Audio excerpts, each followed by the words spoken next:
Summarize. There's a lot going on in the world. British Prime Minister Keir Starmer has said he would be willing to provide British troops to participate in a peacekeeping mission in Ukraine if that's what peace negotiations lead to the Americans. And the Russians are both heading to Saudi Arabia for talks that could potentially include a discussion about what happens in Ukraine. And in Paris on Monday afternoon, Emmanuel Macron, the French president, assembled loads of leaders to talk about Ukraine and how to deal with President Trump and what Europe should be doing about its own defense. So, lots and lots of things to discuss on this episode of the BBC's daily news podcast, Newscast. Hello, it's Adam in the Newscast studio, and we're recording this episode of Newscast just after 7 o'clock on Monday evening. This meeting of leaders in Paris has finished, but we don't have very much definitive about what they discussed or what they agreed. But the fundamentals of the global situation remain the same, whatever they say, after the meeting. But let's discuss those fundamentals because we're joined in the studio by diplomatic correspondent James Landale. Hi, James. Hello again. Joe Pike is joining us from Westminster. Hello, Joe. Except he's actually here. I mean, you're from Westminster normally, but I'm in broadcasting. Yeah, exactly. So one thing that's stable, and we're joined by Lord DK, who was the UK ambassador to Washington when Donald Trump was president last time. Hello, Kim Hi. And also joining us from Paris is Katya Adler. Hello, Katya. Hello. You've had a long day, haven't you? Catch by judging by that. Hello? Oh, really, did it? Not sound. I'll try again. Hello. Okay? Right, so, we're recording at 7:10 on Monday. Evening, Catcher. We had this big meeting of lots of EU leaders in Paris called at the last minute. It has all felt very last minute. How has it felt there today as we await any kind of outcome from that meeting? So I have to pick you up on this. First of all, it's not billed or seen or supposed to feel like an EU meeting at all. This is a hastily convened meeting of Europe's biggest military powers in and outside of the EU. So obviously the UK is there as one of the two biggest military powers, and the two nuclear powers in Europe alongside France and Emmanuel Macron always wanted to have the United Kingdom. Here we also had the Secretary General of NATO here, as well as countries that are inside the EU, Denmark, Spain, Italy, and so on. But the common link was that they are military powers. Denmark was also representing really importantly the Nordic countries and the Baltic countries who are feeling really exposed, Adam. Because obviously we're talking about the future of Ukraine. And the fact that these leaders did scramble here last minute shows that they are really concerned, but it isn't just about the future of Ukraine, and that its future could be decided by Donald Trump and Vladimir Putin, without or without the rest of Europe. But they also see that the future or the security future of Europe more broadly is at stake here, because what they really worry about is that if Vladimir Putin gets an easy ride in peace talks eventually, with Donald Trump, he could feel emboldened enough to look elsewhere. And that is why the Nordics and the Baltics are extremely worried. So today was, how much a leader's going to manage to kind of get down to in a few hours. It was about getting the ball rolling and sending a message to Ukraine. You're not alone. Sending a message to Moscow, that Europe isn't giving up on Ukraine or sort of bowing to Moscow, and sending a message to Washington that they're listening to Washington. They're listening to Donald Trump. They're taking action, and they want a seat at the negotiating table. They haven't given up. Catcher, always happy to be corrected by you.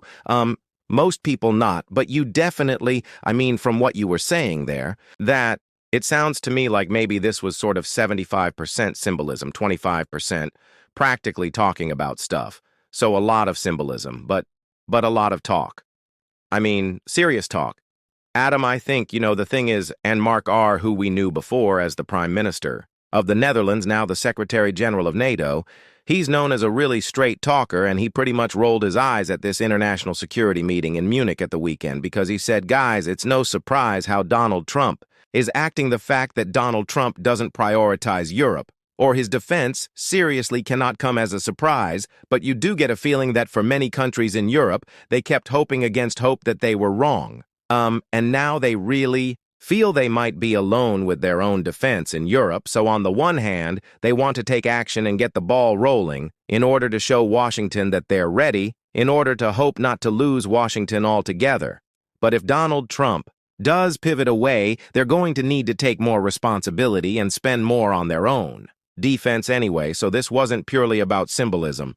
This was real politique. This is Europe realizing that it could be left alone to fend for itself possibly, but definitely a lot more so, and that they need to hold together to do that. Think where rumors are coming out already where there was disunity that they'd rather shield not only from Moscow but from Washington these days is about the idea of sending troops to Ukraine to safeguard a ceasefire, that eventually might be agreed there. And you can understand, F is there. It's the cost. Do they have the troops available? And also, what's the risk? What's the mission statement if, Russia would suddenly kind of renege on any ceasefire agreements? Does it mean that these European troops are directly at war with Moscow? Would the United States have their back? So I think what the sense that we're getting is France and the UK are out front there. They've worked together. They've done this before. For example, in the Balkan Wars, which I'm old enough to remember covering, and they are willing, but there are others like Spain, like Germany, that, well, at least the current German chancellor, that are a bit more reticent and say, yes, we could send some troops eventually. But we need to know more about the circumstances. And James, I'll get your take on what we think is developing with this peacekeeping force, which seems to have gone from nothing to people starting to put dots on a map now. But Kim, just your take on this whole, the imagery of today. One thing, getting people together at the last minute looks like action being taken in the face of what be dramatic events. But the other way of looking at it is like, oh, knee-jerk bit of panic. Which one is it, Adam? There's a bit of a feel in the media I've been watching today that this is all, as you say, a panic. What I would say is that it all comes from the and content of what Donald Trump announced after his phone call with Putin, this hour-and-a-half phone call, where he says the day after, we decided to start talking immediately about a ceasefire and a solution on Ukraine. No mentioned what he said then of the substance, what sort of deal he was going to strike. No mention of whether Ukraine would be involved, and certainly no mention of Europe. Then you get a bit of briefing afterwards, say, and of course the Europeans will have to provide the peacekeeping force. And in those circumstances, first of all, this is the security of Europe primarily that is at risk here. And secondly, we're going to be expected to stump up the peacekeepers. Lots of questions arising that, including the degree of American involvement, but, we would like to know something about the deal. And in those circumstances, it seems to me actually quite sensible that the main European military powers should get together quite quickly to see how much they can evolve a common position on the substance, the process, implications for Europe in the future, red lines, and this kind of stuff. So I applaud the fact they're having this meeting. It's also, I would say, quite striking no in this Brexit era that the absolutely automatic invitee to this meeting is K. Saint. We've been talking about, how much is there going to be a reality about a reset in Europe, in UK, EU relations. This is not the EU, but it is Europe, and there we are at this EXT, potentially extraordinary important summit meeting as a natural and leading invite. Well, yeah, because it's the power of events to shape things, isn't it? Which is a real obvious thing to say, but I'm just thinking that for months and years now, we've been talking about Labour would have a security PCT with the EU. There'd be years of negotiations. What will your red lines be? Oh, it's happening, right? All overtaken by real life. Exactly. James, in terms of, I am so stunned how quickly the conversation has turned to that terrible phrase, because it's a cliche, boots on the ground, and people talking about where troops would be, how many there would be, how long they'd be there, Who would provide what it has happened very, very quickly that people are starting to talk about kind of logistical issues. Yeah, it all feels a bit previous. I mean, I can totally understand by previous, you mean premature, early, yeah.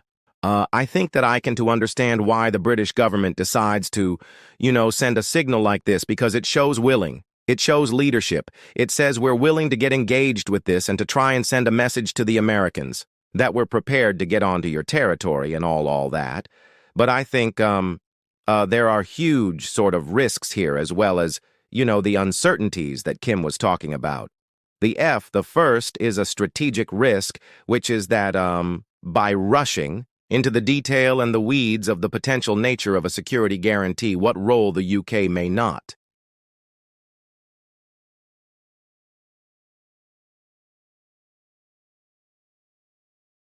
play at a risk that the Europeans paint themselves into a corner that they are just the security guarantors of a deal over which they have nothing to say, and that all those other issues that Kim was talking about, the real substance, territorial, concessions, nature of Ukrainian sovereignty, reparations, reconstruction, all of those kind of things.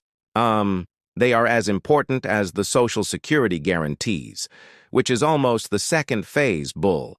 And so there's a strategic risk by diving into this. Secondly, there's then the question of who, what, where, when, how. I've been telling colleagues today, don't use the phrase peacekeeping. Force, peacekeepers by and large are United Nations, blue helmets. Now remember when that happens. They are impartial. They're neutral. They are there with the consent of both parties, and they only have limited ability to use force primarily to defend themselves except in exceptional circumstances. This force, whatever it may be, is going to be. Can I have to have a different name? It is there as a deterrent force. It is there to stop the Russians invading in the future after any potential ceasefire. Once you've established that, you've then got to say, right, what are the terms and conditions going to be if the Russians were to invade? What would these troops be able to do? How would those decisions be taken? Who would have the chain of command? What authority would be given in advance? Which parliaments would support this? You have all the usual arguments of, is it going to be a Frenchman? Is it going to be a Brit? Who's which general's in charge? All of that stuff, although isn't. But isn't it interesting just from a human nature point of view, there's so much uncertainty here, and we'll come on to the uncertainty about what's actually happening in Saudi Arabia between Russia and the U.S., who are going to be meeting there this week to talk about, we don't exactly know what it's kind of comforting to talk about these logistical issues, because you can get your head round it. And even though they're big questions of war and peace and resources and money and people's lives at risk, it's like you can ask these questions, and these seem like reasonable questions as opposed to what on earth is going to happen. Just a couple of things.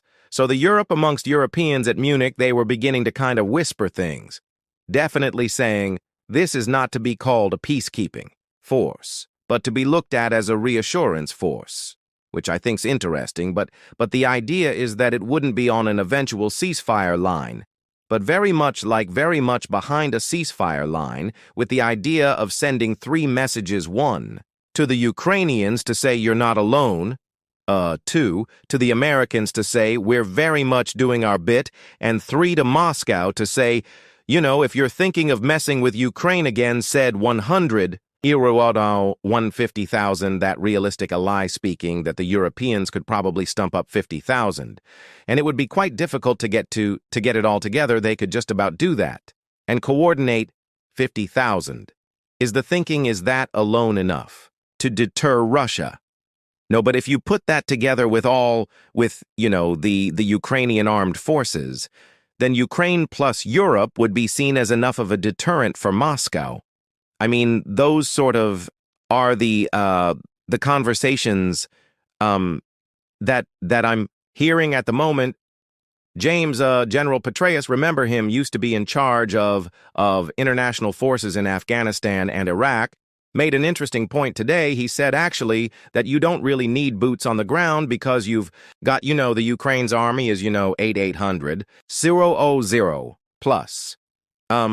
What you need, he said, was a kind of intelligence, surveillance, reconnaissance sort of net over the whole of Ukraine, so that if there was any breach of the ceasefire deal by the Russians, you could have an immediate intel information about that with very clear consequences painted out that wouldn't how Russia would be attacked as a result or what other things might happen, non-military as well as military, that would then be enforced. In other words, you don't just need to have these forces on the ground, and if that was the case, then you could have forces on the ground that were more symbolic, like the 1,000 British troops we've got in Estonia at the moment. They're there as sort of reassurance. They're going to stop some invading. Exactly what was interesting today was that, so Lawrence Fredman, the great panjandrum and the great wisdom and oracle on all things military, at King's College in London, said he reckoned to be an effective force to actually deter Russia, you need north of a 100. Because he said the key point about that is for them to be effective, that it's going to be there a long time, so they need to be trained. They also need to recuperate and rest. So that process of rotation of that numbers means, you're talking big numbers, right, Joe? No rest for you, because you've been reading all this transcript that's come out from Paris, because the Prime Minister's been speaking tonight to the media. I don't want to trigger you, Adam, from the Brexit negotiation period. But backstop is the headline coming out of Kara's interview, presumably a different one from the one we were talking about. Yes, any deal to about peace must involve a U.S. backstop seems to be the key message from Kiss Saint in this interview, much delayed interview. He's done this evening after that meeting. Europe needs to step up and put in resources, but it won't work unless the U.S. are guarantors of that peace. And he says, without that, Russia would attack again. He, of course, off to Washington next week to meet Donald Trump to presumably try and get these points across. And also the other point of differentiation the UK has with the US on a path to NATO membership. And he's also suggested a further European leaders meeting once he's back from Washington. As for what the backstop means, he has deferred on that he will not clarify, because of course this is in its early stages. But Kim, this is Keir Starmer doing what he said he was going to do over the weekend, which is be the bridge between Europe and America. And that's so this morning he was saying, yeah, Britain would provide some troops. Now he's talking about how you bind America in as well. Yeah, 2 points for me. First of all, James is right to say to leap ahead now to the nature of the backstop and the nature of any deployment on the ground is to take a huge assumption about what can be negotiated here. And in reality is that Putin will think privately. And I'm sure we'll say in the negotiations, we're winning this war. We are advancing not huge distances, but are bouncing every day. The Ukrainians increasingly exhausted. We may be taking heavy casualties, 12 today. So I'm told. But we are winning this war, and there is no question of giving up any of the territory that we have gained. And moreover, he will say, because this is the essential point I've always felt for the Russians. We are not going to have a NATO member on our border, which means Ukraine can never join NATO, and those will be his 2 key demands. Keep everything I've got, maybe a bit more on that, and then no Ukrainian membership of NATO until the end of time, right? And it's real. Big jump. To imagine that's the basis of a deal that Zelensky can accept. Okay, the Russian Americans may say to him, well, no weapons from us anymore, so you have no choice in this. And then what do the Europeans do? Do we say, well, it's a fair deal, or it's a fair cop, and we just must go along with this, or say, no, actually, we will try and support the Ukrainians because this is not acceptable. This gives essentially a victory to Russia. So I can foresee a huge mess in these negotiations long before we get to talk with peacekeepers and whatever. So I say let's jump ahead. Second point, I was in the fascinating position of being head of the Bulins department during the Bosnia War, and Kat it just triggered for me the memories of the relations between the then major government and the Americans, Clinton, before the Americans decided we're going to do the deal, and launched what became the Dayton Peace Agreement when we had unformed, mainly British and French troopers on the ground. The Americans were the backstop. They were in the air from 30. 0 FT lecturing us on how badly we were doing this. The toughest conversations ever had with American diplomat were in those days when they were highly critical of the way the British and French were handling the UNPRO-4 remit that we had and saying you're basically providing cover for the Serbs to do their ethnic cleansing. So it's profoundly unsatisfactory that it may be where if everything else goes, well, we end up have the Americans as a backstop and not actually have a presence on the ground. You know, governments, prime ministers may decide that is acceptable. But let me tell you, it's fraught with problems. It's a structural tension from the beginning. Katya, you wanted to say something. It was only to say that I think, we media have a tendency to sort of dive in on the juicy bits. And frankly, I mean, for the elites, the media's been really kept at arm's length even. I mean, Adam, you know what it's like at Summit when when leaders are on their way in, you'll sort of shout out questions to them, and we were strategically placed so that cars would pull up well away from our microphone, so however loud you shouted, there wasn't a chance in hell that you were going to get an answer. And as soon as all the leaders were in, we were chucked out. So the media have been kept very, very far from these talks, and I think that is because the leaders don't want to show signs of division. Or have us ask awkward questions about things like troops, but the media will tend to focus on troops because it's the juicy bit. And of course, the Prime Minister talked about it this morning, when he wrote an article in the Telegraph newspaper, but behind closed doors, the intention was also to touch on other things, which was generally sort of how to boost defense. Spending the EU itself is going to look at how to have a separate kind of defense budget, and to list fiscal limits on how much EU countries can spend when it comes to defense and security, and also, paying for the restructuring of Ukraine. So those were all other less sexy-sounding topics, if you like that were also going to be touched on today, but also just to emphasize, expectations we have of a meeting like this. It's a very headline meeting, the biggest military powers in Europe, but these are prime ministers and heads of state. These are not defense secretaries, for example. So this really is about, yes, symbolism, but also getting the ball rolling and nitty-gritty. Whether on troops, which is much further down the line, or any of the other things, we'll have to follow. This is a limited short meeting, Katya. I'm going to let you go, not least to find out what Emmanuel Macron, the host of this meeting, has said about the meeting, so I'll let you go and do that. Thank you very much, Mary and James. Then, on our kind of globe-trotting heading to Riyadh in Saudi Arabia, because that's where Marco Rubio, the U.S. Secretary of State, is. What are we describing his meetings with Russia and the Saudis as being about? Are they talks? Are they meetings? Are they tets? Are they negotiations? I'm not sure we're not in negotiations. No, I think, the talks, the discussions, initially the State Department was saying, well, he was, Rubio was going to Saudi Arabia anyway.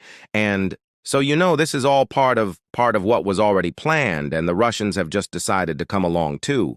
The Russians are looking upon it very much as a kind of, resetting of Russian-U.S. relations. In other words, it's a bilateral meeting. That's there to basically continuation of the phone call that, it's to basically carry on the UN thawing of the relationship. Ever since, Donald Trump turned the rocket boosters on during that telephone call, since then, Ruby and Sergei Lavrov, his Russian counterpart, have spoken on the phone. They are going to meet. The Russians are sending Putin's foreign policy chief there.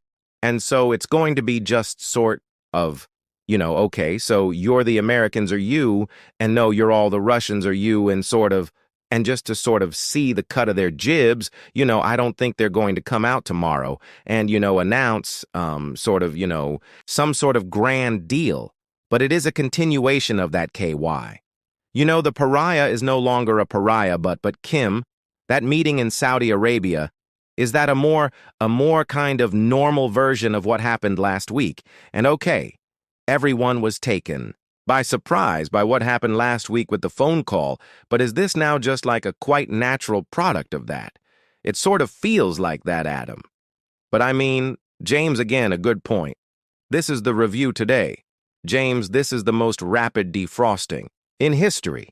I mean, in one 90-minute phone call, Putin went from international PRI, at least as seen by the West, to suddenly, coty her with the American president of AAC deal to end this war in Europe. And that's a huge leap. And no one has talked about all the potential baggage that goes with that. Like, what are we going to do about sanctions? This kind of thing. Do we lift them all instantly if there is a deal, or is it gradual to see that the Russians? There's all sorts of stuff here which could all that, and Russian money around the world exactly. So this stuff could operate negotiators for months, if not years. So we'll see how that happens. But in terms of what happens in this meeting in Saudi Arabia, Rubio and Lavrov would have met before. Lavrov is quite a piece of work in these meetings, so good luck to Marco Rubio, first encounter, but he's just one of the most difficult, obstreperous negotiator, as you can imagine. He will give you long, long lectures of history. He will be contemptuous, or as about things you say, he will try and trap you into making mistakes to trap his into, and he can be both obnoxious and charming, in a blink of an eye, so we'll see how he behaves on this. But I don't think he's going to take any decisions. This is about feeing each other out, and about, no doubt, the Russians laying out absolutely Maximus demands about the minimum for before they could contemplate. A use fire, I can attest to his swift move between Lav. Yeah, because I've been Lavrov myself having, negotiator. As you can imagine, he will give you long, long lectures of history. He will be contemptuous, or as about things you say, he will try and trap you into making mistakes to trap his into, and he can be both obnoxious and charming. In a blink of an eye, so we'll see how he behaves on this. But I don't think he's going to take any decisions. This is about faying each other out and about, no doubt, the Russians laying out absolutely Maximus demands about the minimum for before they could contemplate a use fire.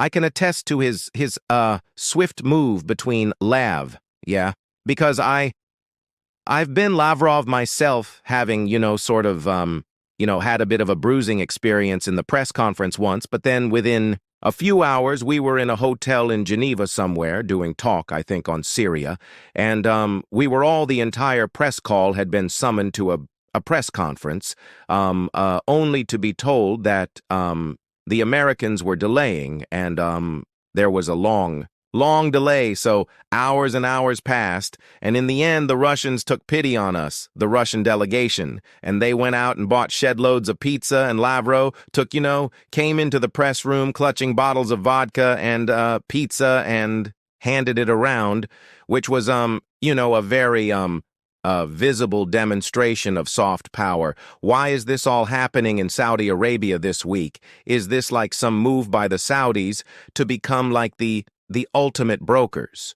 Well, it's because both sides, were happy for it to be there. The Saudis are trusted by the Russians at the moment. If you remember earlier on in the war, there was a prisoner exchange deal between Ukraine and Russia that was broken in part by the Saudis. We know that, MBS, the de facto ruler of Saudi Arabia, is on reasonable terms with Putin.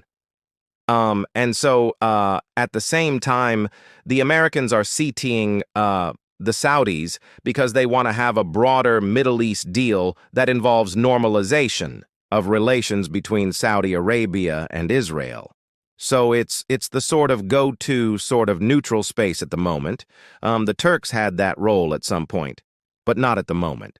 So that's why I think they're there. There'll be no vodka. This time in the king of Saudi Arabia, I, I, I think there are places in Riyadh where one can get one's hands on, okay, whole other podcast, Adam, just a couple of lines from someone in the UK team in Paris. The meeting was leaders only. So this person says they can't give too much insight.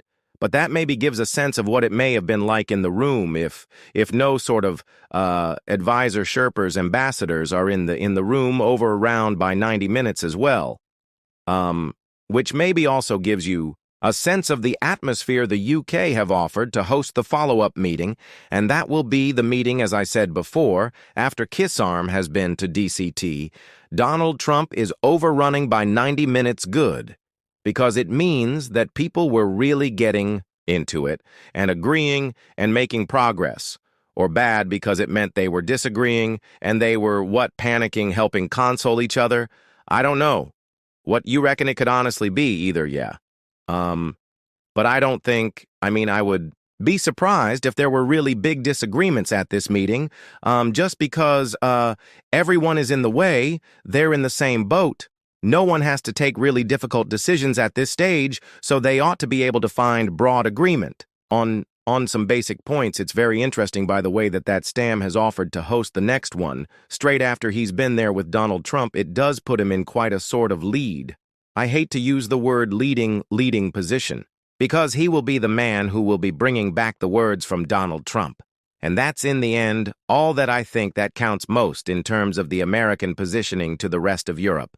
So it's quite a prominent position for him host. And both, lead speaker of this well.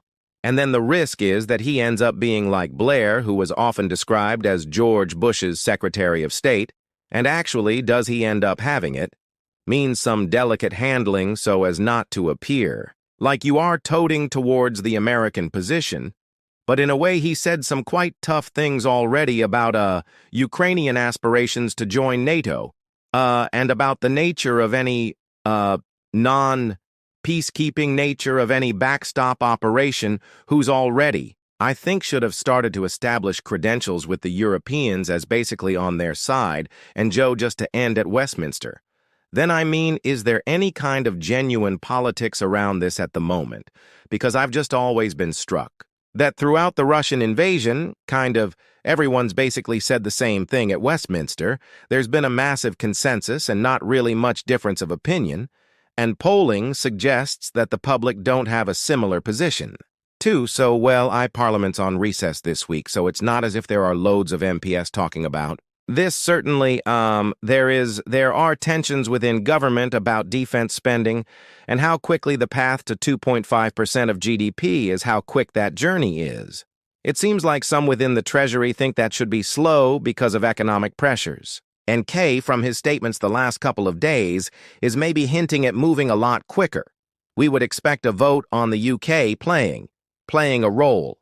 It doesn't need to happen, but convention is that MPS would vote.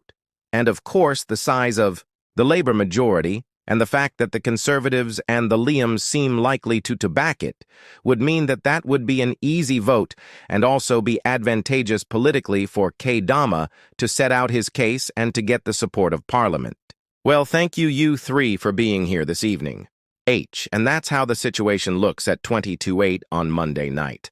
I think the conclusion I'm drawing from what all of you're saying is that, you like Donald Trump can say things very quickly that seem quite important, and then people can react to them quite quickly in ways that seem quite important, but that's not the same as things actually changing on the ground or commitments being made, or actually it feels like history is turning, but actually hasn't quite. History's sort of not moved yet. Is that a fair assessment? I'll leave it hanging in the air. Right, Joe? Thank you very much. Thanks, Adam, Kim. Thank you, James. Thanks to you, too. Thanks so much, UKK News. Subscribe and like.